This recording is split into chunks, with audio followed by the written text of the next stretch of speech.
মা বলতেন, কাজকর্ম করবে বৈকি, কাজে মন ভালো থাকে, তবে জপ ধ্যান প্রার্থনারও বিশেষ দরকার।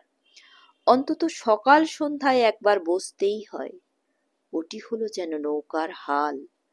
সন্ধ্যাকালে একবার বসলে সমস্ত দিন ভালো মন্দ কি করলাম না করলাম তার বিচার আসে।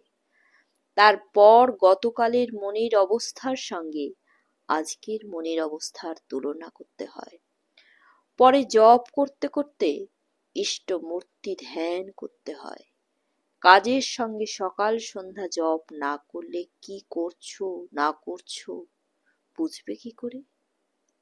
মা বলতেন, কাজকর্ম করবে বৈকি, কাজে মন ভালো থাকে, তবে জপ ধ্যান প্রার্থনারও বিশেষ দরকার। অন্তত সকাল সন্ধ্যায় একবার বসতেই হয়, ওটি হলো যেন নৌকার হাল।